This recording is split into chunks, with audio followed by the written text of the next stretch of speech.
ছিলাম যে জাকাত ফরজ হওয়ার জন্য শর্ত হচ্ছে দুইটি। একজন ব্যক্তির উপরে জাকাত ফরজ হওয়ার জন্য শর্ত কয়টি বললাম? দুইটি। এক নাম্বার হচ্ছে জাকাত ফরজ হওয়ার জন্য প্রথম শর্ত, সেটা হচ্ছে নিসাব পরিমাণ সম্পদের মালিক হওয়া। আর দ্বিতীয়টা হচ্ছে যে 1 বছর অতিক্রম হওয়া।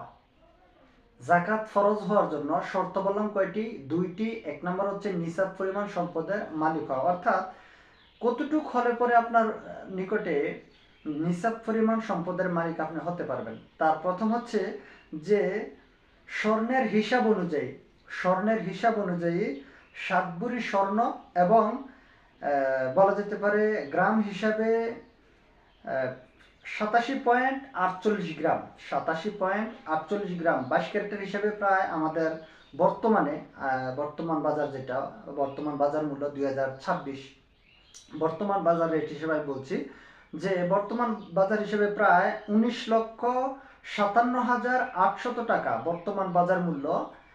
19,57,800 টাকা যদি কারো নিকট ওই পরিমাণ স্বর্ণ থেকে যায় বা থাকে বা সমপরিমাণ অর্থ থাকে এবং রূপের হিসাব অনুযায়ী যদি 52.5 ভরি রূপ্য অথবা বলা যেতে পারে 612.36 গ্রাম এর দাম বর্তমান বাজার মূল্য হিসাবে, বর্তমান বাজারে 22 ক্যারেট হিসাবে 3,33,742 টাকা 50 পয়সা। বর্তমান বাজারে রূপের যে দাম 2026-এ, সেটার হিসাবে বলছি। বর্তমান বাজার মূল্য হিসাবে আমরা বলতে পারি যে 3,33,742 টাকা 50 পয়সা।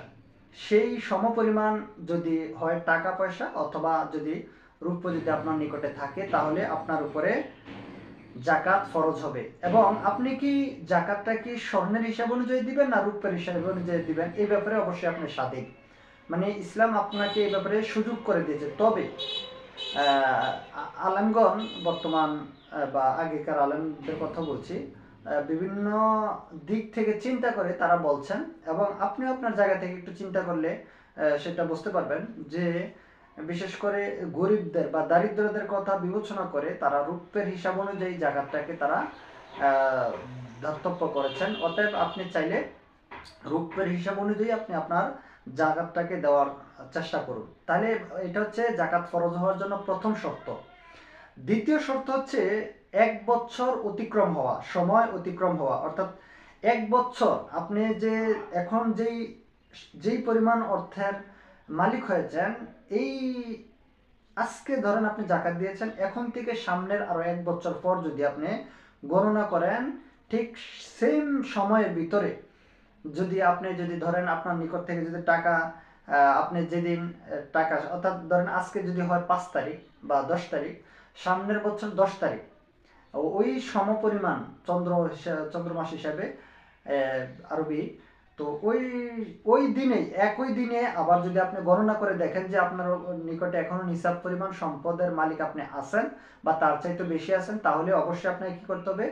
জাকাত দিতে হবে। আর এখানে আরেকটি কথা, আপনি যদি মধ্যখানে যদি আপনার এরকম হয় যে কম বেশি হতে পারে, মধ্যখানে মানে এত টাকা পয়সা আপনার নিকটে ছিল না বা রূপ আপনার নিকটে ছিল না, স্বর্ণ আপনার নিকটে ছিল না, কিন্তু আবার যদি ওই একই দিনে যখন আপনি গণনা করতে গিয়ে দেখলেন যে আপনার নিকটে আবার অনেক টাকা চলে এসেছে, তাহলে তারপরেও আপনাকে কি করতে হবে? আপনাকে জাকাত দিতে হবে। মধ্যখানে যে আপনি যদি ফকিরও হয়ে যান, সেটা দাতব্য নয়। আশা করি বুঝছেন। এরপর প্রতি বছর সেই একই তারিখে আপনাকে জাকাত দিতে হবে।